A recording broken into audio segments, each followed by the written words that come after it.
नमस्कार विद्यार्थियों, आपका स्वागत है हमारे चैनल एके बायोलॉजी जोन में। आज हम चर्चा करेंगे अनुकूलन के पथ, उद्विकास के प्रतिरूप विषय पर। आज की चर्चा शुरू करने से पहले जरा दो भेड़ियों की कल्पना करें। अच्छा। हाँ, मतलब दोनों दिखने में बिल्कुल एक जैसे हैं। वही नुकीले दांत, वही खोपड़ी का आकार और शिकार करने का वही खूंखार तरीका। लेकिन एक भेड़िया अपने बच्चों को कुत्तों की तरह जन्म देता है, जबकि दूसरा अपने अविकसित बच्चों को कंगारू की तरह एक थैली में रखता है। ये तो सच में है ना? दोनों का आपस में कोई करीबी रिश्ता नहीं है, फिर भी वे जुड़वा जैसे क्यों दिखते हैं? आज की इस विस्तृत चर्चा में हम इसी रहस्य को सुलझाने वाले हैं। बिल्कुल। ये सच में जीव विज्ञान के सबसे बड़े रहस्यों में से एक है। और आज हमारे पास इन रहस्यों को डिकोड करने के लिए जो स्रोत सामग्री है वो CSIR नेट और कक्षा 12 के विद्यार्थियों के लिए तैयार किया गया एक बेहतरीन 3D खाका है। सही कहा। लेकिन हमारा उद्देश्य यहाँ केवल परिभाषाओं को रटना नहीं है।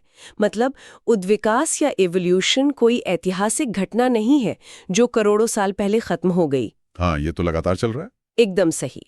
ये एक सक्रिय, निरंतर चलने वाली इंजीनियरिंग प्रक्रिया है। हमें ये समझना है कि प्रकृति समस्याओं का समाधान कैसे निकालती है। बिल्कुल। और इस 3D खाके में जो सबसे पहली और सबसे महत्वपूर्ण छवि उभर कर आती है वो एक DNA की है, जो एक साथ कई अलग अलग दिशाओं में तीरों की तरह बन रहा है। हाँ, वो विजुअल बहुत शक्तिशाली है। अक्सर लोग उद्विकास को एक सीधी सीढ़ी की तरह मान लेते हैं। मतलब जैसे एक साधारण जीव धीरे धीरे एक बेहतर या अधिक जटिल जीव में बदल रहा हो। लेकिन ये खाका चीख चीख कर कह रहा है कि उद्विकास कोई सीधी सड़क नहीं है। बिल्कुल नहीं। उद्विकास की कोई मंजिल तय नहीं होती। प्रकृति के पास कोई मास्टर प्लान या ब्लूप्रिंट नहीं है कि उसे अंत में इंसान बनाना है या शेर बनाना है। तो फिर ये काम कैसे करता है? ये पूरी तरह से 3 कारकों का अंधा खेल है। पहला, पर्यावरणीय दबाव, यानी मौसम, तापमान और भूगोल कैसा है। दूसरा, पारिस्थितिक अंतःक्रियाएं, मतलब आसपास कौन से शिकारी या शिकार मौजूद है। और तीसरा है आनुवांशिक पृष्ठभूमि, यानी जीव के पास म्यूटेशन या उत्परिवर्तन के लिए कौन सा कच्चा माल पहले से उपलब्ध है। एक मिनट रुकिए, तो इसका मतलब यह है कि प्रकृति नई चीजें शून्य से नहीं बनाती? नहीं, बिल्कुल नहीं। वो बस उसी चीज में बदलाव करती है जो पहले से मौजूद है। एकदम सही पकड़ा आपने। प्रकृति एक आविष्कारक नहीं है, बल्कि वो एक जुगाड़ू है। जो पुर्जे पहले से मौजूद है वो उन्हीं को मोड़ तोड़कर नया रूप दे देती है। अरे वाह, ये बात हमारे पहले विषय को बहुत अच्छी तरह से स्थापित करती है। अब सारी उद्विकास यानी डाइवर्जेंट एवोल्यूशन। जी चलिए इसे समझते हैं। अगर मैं इसे एक सरल उपमा से समझने की कोशिश करूं, मान लीजिए एक बहुत बड़ा परिवार है जो पीढ़ियों से एक ही गांव में रह रहा है। ठीक है। फिर अचानक किसी कारण से वे दुनिया के अलग अलग कोनों में फैल जाते हैं। एक समूह साइबेरिया की जमा देने वाली ठंड में चला जाता है, दूसरा सहारा रेगिस्तान में, और तीसरा अमेज़न के घने जंगलों में। हजारों साल बाद उनके वंशजों का खान पान, शरीर का आकार और त्वचा का रंग उस नए माहौल के हिसाब से पूरी तरह बदल चुका होगा, भले ही उनका मूल पूर्वज एक ही था। ये अपसारी उद्विकास का एक बहुत ही सटीक वैचारिक मॉडल है। जीव विज्ञान में जब एक समान पूर्वज से उत्पन्न हुई प्रजातियां विभिन्न वातावरण में बस जाती हैं, तो माहौल उन पर दबाव डालता है। बिल्कुल। हर नया वातावरण उन पर अलग तरह का दबाव डालता है। जैसे आपके उदाहरण में साइबेरिया वाले समूह को गर्मी बचानी है, तो सहारा वाले समूह को गर्मी शरीर से निकालनी है। सही बात है। इस दबाव के कारण वे अलग अलग दिशाओं में विकसित होने लगते हैं। इसी प्रक्रिया से समजात अंगों का निर्माण होता है। विद्यार्थियों के लिए यहाँ सबसे बड़ा सूत्र यही है कि समजातता का सीधा अर्थ है समान पूर्वज। इस 3D खाके में समजात अंगों का जो शारीरिक प्रमाण दिया गया है वो सच में दिमाग हिला देने वाला है। हाँ, वो बहुत दिलचस्प है। अगर हम बाहर से देखें तो मनुष्य का हाथ चीजों को पकड़ने के लिए है, चीता का पैर 100 किलोमीटर प्रति घंटे की रफ्तार से दौड़ने के लिए है, व्हेल का फ्लिपर समुद्र में गोता लगाने के लिए है, और चमगादड़ का पंख हवा में उड़ने के लिए है। बिल्कुल। इनके काम में तो दूर दूर तक कोई समानता नहीं है। लेकिन कहानी तब बदलती है जब हम त्वचा और मांस को हटाकर इनकी हड्डियों के ढांचे को देखते हैं। इन सभी स्तनधारियों के अग्रपाद में हड्डियों का पैटर्न 100% एक जैसा है। 100%? हाँ। सबसे ऊपर एक लंबी हड्डी है जिसे ह्यूमरस कहते हैं। उसके नीचे 2 हड्डियां हैं, रेडियस और अल्ना। फिर कलाई की हड्डियां आती हैं जिन्हें कार्पल्स कहते हैं, और अंत में उंगलियों की हड्डियां यानी मेटाकार्पल्स और फेलेंजेस। तो प्रकृति ने उड़ने के लिए कोई नया हल्का पदार्थ नहीं बनाया? नहीं, उसने बस उन्हीं उंगलियों को बहुत लंबा कर दिया और उनके बीच एक झिल्ली तान दी और वो चमगादड़ का पंख बन गया। एकदम सही। और व्हेल के मामले में पानी के भारी दबाव को सहने के लिए उन्हीं उंगलियों की हड्डियों को छोटा, मोटा और आपस में जोड़ दिया गया, ताकि वो एक चप्पू की तरह काम कर सके। बिल्कुल। इन सभी जीवों का एक साझा पूर्वज था जो लाखों साल पहले जमीन पर चलता था। जब उसके वंशज पानी, हवा और मैदानों में गए तो प्राकृतिक चयन ने उसी पुरानी हड्डी के ढांचे को नए कार्यों के लिए संशोधित कर दिया। ये तो हुई लाखों सालों की बात, लेकिन मैंने पढ़ा है कि कभी-कभी यह अपसारी उद्विकास बहुत ही प्रचंड और तेज गति से होता है। हाँ, जिसे हम अनुकूली विकिरण या एडेप्टिव रेडिएशन कहते हैं। क्या ये उसी का हिस्सा है? ये अपसारी उद्विकास का ही एक टर्बोचार्ज संस्करण है, मतलब बहुत तीव्र गति वाला। ऐसा तब होता है जब कोई जीव किसी ऐसे नए इलाके में पहुंचता है जहां संसाधन तो बहुत है लेकिन कोई प्रतिस्पर्धा नहीं है। मतलब सारा मैदान खाली है। हाँ, वहाँ बहुत सारे पारिस्थितिक स्थान खाली पड़े होते हैं। गैलापागोस द्वीप समूह पर डार्विन की फिंच पक्षियों के साथ बिल्कुल यही हुआ था, है ना? हाँ, एकदम सही उदाहरण है। मुख्य भूमि से फिंच पक्षियों का एक छोटा सा झुंड हवा के साथ बहकर उन ज्वालामुखी द्वीपों पर पहुंच गया। और वहां कोई और पक्षी नहीं था? बिल्कुल।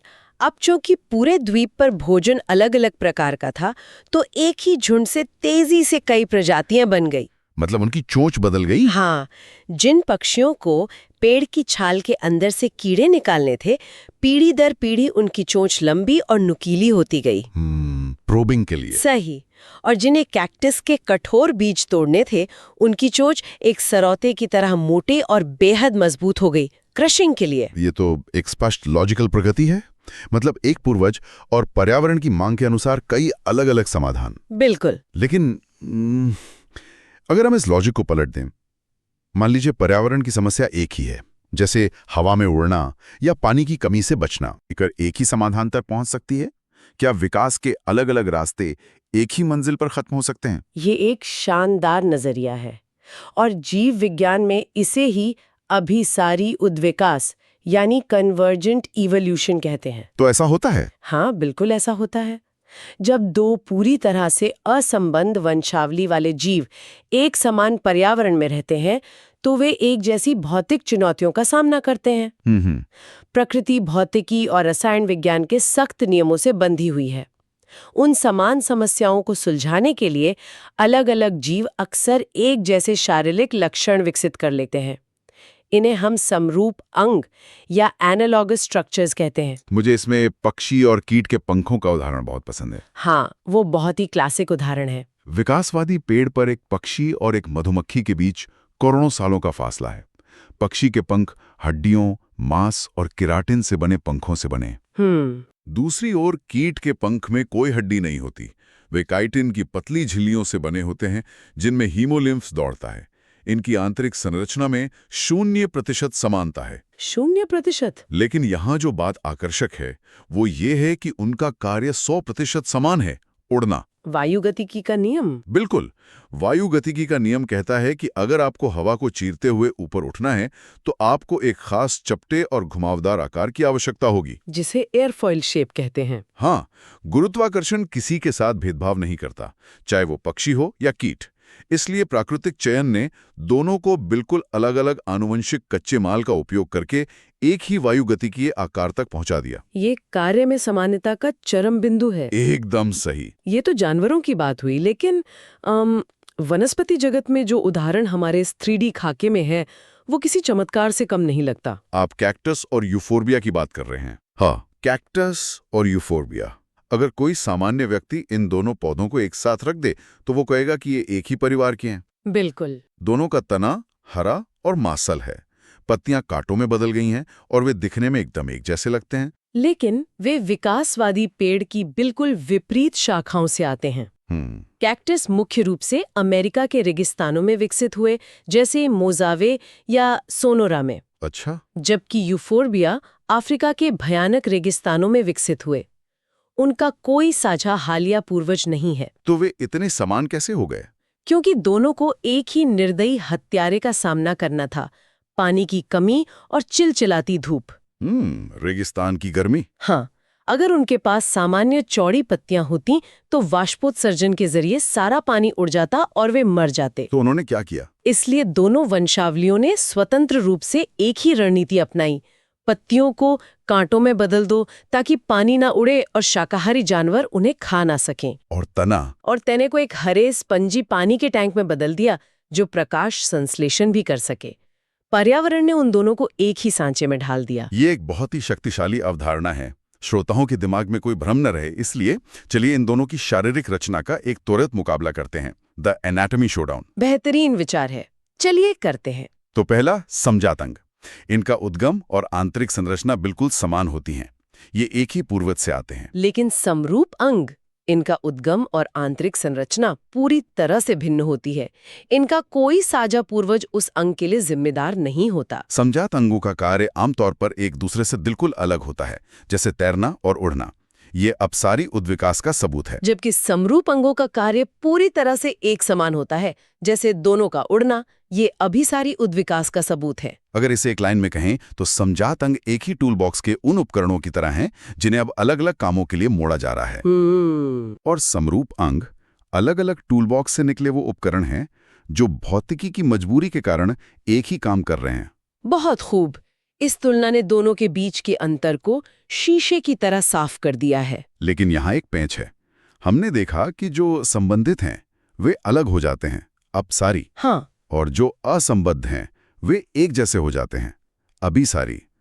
लेकिन हमारे इस 3D खाके में एक तीसरा प्रतिरूप भी है जिसे समानांतर उद्विकास या पैरेलल इवोल्यूशन कहा गया है। जी। ये मुझे दो रेलवे पटरियों की तरह लगता है।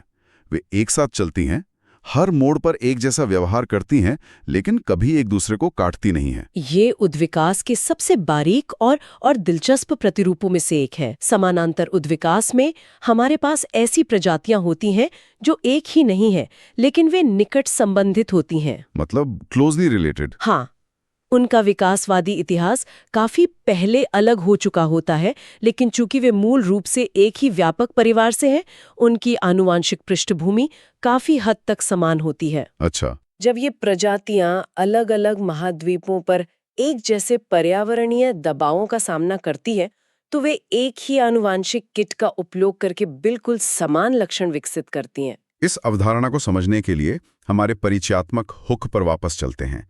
ग्रे वुल्फ और तस्मानियाई वुल्फ। बिल्कुल सही। ग्रे वुल्फ उत्तरी गोलार्ध का एक शक्तिशाली शिकारी है।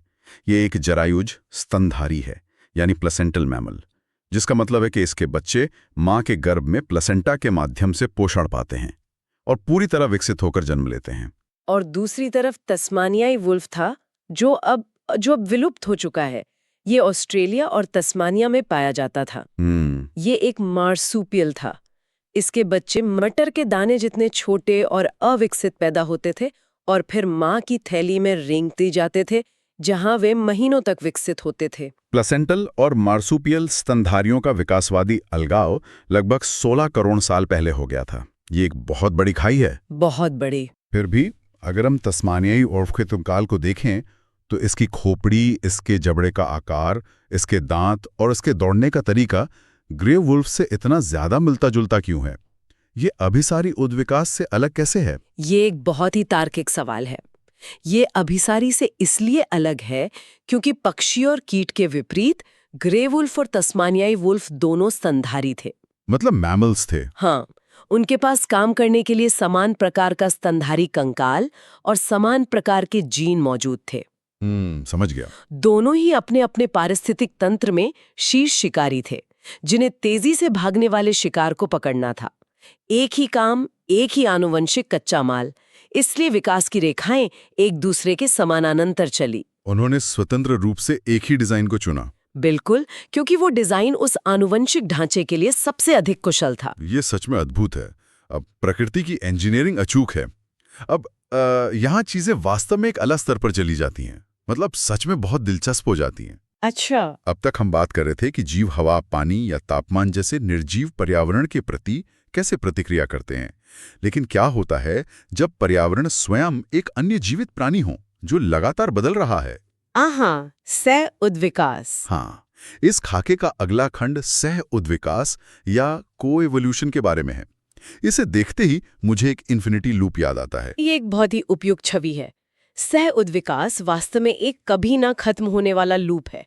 इसमें दो प्रजातियां एक दूसरे के उद्विकास को गहराई से संचालित करती हैं। मतलब एक दूसरे पर निर्भर करती हैं। हाँ, प्रजाति ए में एक म्यूटेशन होता है जिससे वो बदलती है। इस बदलाव के कारण प्रजाति बी के अस्तित्व पर दबाव पड़ता है, तो वो भी बदलती है। और बी के बदलने से फिर से ए पर दबाव पड़ता है। ये एक पारस्परिक अनुकूलन है। उद्विकास का ये रूप सबसे अधिक गतिशील और कभी-कभी सबसे हिंसक होता है। हमारे पास इसके दो बहुत ही दिलचस्प परिदृश्य हैं। पहला है पारस्परिक सह उद्विकास, जहां दोनों प्रजातियों को एक दूसरे से फायदा होता है। म्यूचुअलिज्म। हाँ, ये एक विकासवादी समझौते की तरह है। इसका सबसे क्लासिक उदाहरण है मधुमक्खियां और फूल। बिल्कुल। लाखों सालों में फूलों ने अपनी शारीरिक रचना को विशेष रूप से मधुमक्खियों को आकर्षित करने के लिए बदला है। जैसे उनकी नली का आकार। हाँ, कुछ फूलों की नली ठीक उतनी ही गहरी होती है जितनी एक विशिष्ट मधुमक्खी की सूंड।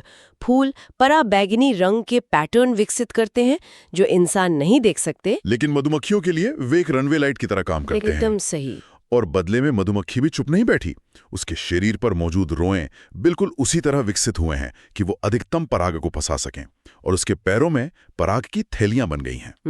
अगर इनमें से कोई एक प्रजाति खत्म हो जाए तो दूसरी का जीवित रहना लगभग असंभव हो जाएगा। वे एक दूसरे के अस्तित्व की चाबी बन चुके हैं। लेकिन सह-उद्विकास हमेशा इतना शांतिपूर्ण और सहयोगात्मक नहीं होता। इसका एक डार्क साइड भी है। हाँ, जिसे विरोधी सह-उद्विकास कहते हैं। ये मूल रूप से शिकार और शिकारी के बीच होने वाली एक अंतहीन हथियारों की दौड़ है। Evolutionary arms race. यहाँ चीता और गजेल का उदाहरण सबसे सटीक बैठता है। ये तो किसी हॉलीवुड एक्शन फिल्म से कम नहीं है। बिल्कुल। मान लीजिए किसी समय गजेल थोड़े धीमे थे, फिर एक गजेल में म्यूटेशन हुआ और वो थोड़ा तेज दौड़ने लगा। जो धीमे थे वे चीते का शिकार बन गए। ओनली केवल तेज गजेल ही बचे और उन्होंने अपनी गति वाले जीन अगली पीढ़ी को दिए। अब चीते के सामने संकट आ गया। जो चीते पुराने और धीमे मॉडल के थे वे भूखे मर गए, तो उन्हें भी तेज होना पड़ा। हाँ, केवल वही चीते जीवित रहे जिनकी रीढ़ की हड्डी ज्यादा लचीली थी या जिनके फेफड़े ज्यादा ऑक्सीजन पंप कर सकते थे।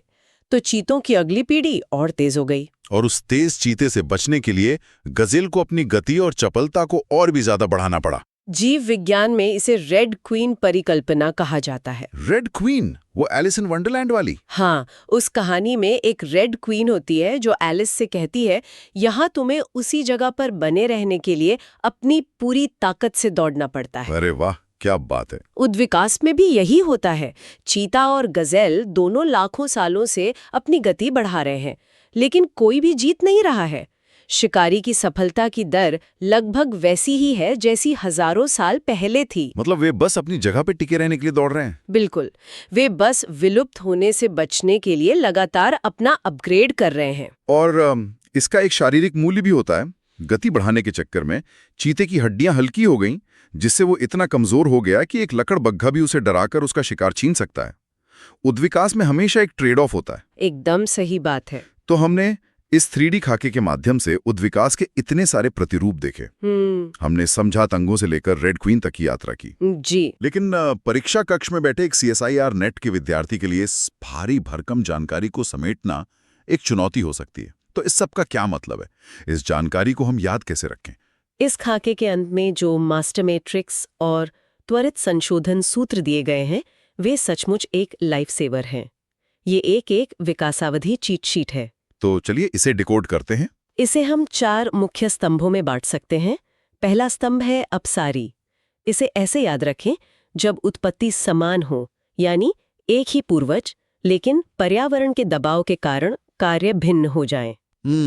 अनुकूली विकर्ण और समजात अंग इसी के अंतर्गत आते हैं। डार्विन के फिंच और वेल के फ्लिपर इसके पोस्टर बॉय। बिल्कुल। अब दूसरा स्तंभ अभिसारी। यह पहले वाले का ठीक उल्टा है। जब उत्पत्ति विभिन्न हो, यानी अलग अलग पूर्वज, लेकिन समान पर्यावरण के कारण कार्य समान हो जाए। ये पूरी तरह से पर्यावरण द्वारा संचालित होता है। समरूप अंग जैसे पक्षी और कीट के पंख या कैक्टस और यूफोर्बिया इसके प्रमाण हैं। सही कहा। तीसरा स्तंभ है समानांतर। जब आनुवंशिक रूप से संबंधित वंशावलियां अलग अलग भौगोलिक क्षेत्रों में स्वतंत्र रूप से एक जैसे लक्षण विकसित करती हैं। क्योंकि वे एक जैसे आवास में रहते हैं और उनके पास समान आनुवंशिक बाधाएं होती हैं, जैसे तस्मानियाई वुल्फ और ग्रे वुल्फ। एग्जैक्टली। और चौथा और आखिरी स्तंभ सह उद्विकास, जहां दो प्रजातियां एक दूसरे के जवाब में एक साथ विकसित होती हैं। ये पारस्परिक चयन का परिणाम है। ये एक दूसरे की मदद करने वाले फूल और मधुमक्खी भी हो सकते हैं, या एक दूसरे को मात देने की कोशिश कर रहे चीता और गैज़ल भी। ये मैट्रिक्स वास्तव में प्रकृति की पूरी कार्यप्रणाली के कुंजी है। ये सिर्फ जीव विज्ञान के तथ्य नहीं है, ये समझने का एक चश्मा है कि जीवन ने हर मुश्किल का सामना कैसे किया है। और अगर हम इस विकासवादी चश्मे को आज की दुनिया पर लगाएं तो क्या दिखता है? तो मेरे दिमाग में एक बहुत ही परेशान करने वाला लेकिन अहम सवाल आता है। प्रकृति को पर्यावरण बदलने में लाखों साल लगते हैं, लेकिन इंसान आज ग्लोबल वार्मिंग, जलवायु परिवर्तन और वनों की कटाई के जरिए महज कुछ दशकों में वैश्विक पर्यावरण को पूरी तरह बदल रहा है। ये एक बहुत ही गंभीर और विचारोत्तेजक बिंदु है। उद्विकास के इतिहास में ऐसा तीव्र पर्यावरणीय दबाव शायद ही कभी देखा गया हो। तो क्या इसका मतलब यह है कि हम भविष्य में अभिसारी उद्विकास की एक नई, कृत्रिम और अभूतपूर्व लहर देखने वाले हैं? चूंकि दुनिया भर के जंगल एक साथ गर्म हो रहे हैं, तो क्या अफ्रीका और दक्षिण अमेरिका के पूरी तरह से अलग अलग जीव गर्मी से बचने के लिए एक ही जैसे नए लक्षण विकसित करने लगेंगे? क्या शहरों के कंक्रीट के जंगलों में रहने वाले जीव एक जैसे आकार में ढल जाएंगे? या फिर इसका दूसरा अधिक भयानक पहलू भी हो सकता है। वो क्या? देखिए, उद्विकास को काम करने के लिए समय चाहिए होता है, पीढ़ियों का समय। क्या मनुष्यों द्वारा लाया गया ये बदलाव इतनी तेजी से हो रहा है कि प्रजातियों के पास म्यूटेशन और अनुकूलन करने का समय ही नहीं बचेगा? और हम एक व्यापक विलुप्ति देखेंगे, मास एक्सटिंक्शन। हाँ, ये अब सिर्फ किताबों की बात नहीं है। ये उद्विकास की वो लाइव परीक्षा है जो इस समय हमारे सामने चल रही है। प्रकृति अपने प्रतिरूप दोहराएगी या टूट जाएगी, ये देखना बाकी है। ये सच में एक ऐसा सवाल है जो हमें इस पाठ्यचर्या से बाहर निकलकर अपने आसपास की दुनिया को एक बिल्कुल नए विकासवादी नजरिए से देखने के लिए मजबूर करता है। विद्यार्थियों के लिए सोचने के लिए ये एक बहुत बड़ा विषय है। बिल्कुल। खैर, उद्विकास के इस जटिल लेकिन बेहद दिलचस्प ब्लूप्रिंट की आज की इस विस्तृत चर्चा को हम यहीं विराम देते हैं। अगर आपको ये लेक्चर पसंद आया हो तो वीडियो को लाइक करें, चैनल को सब्सक्राइब करें और अपने दोस्तों के साथ शेयर करें। धन्यवाद।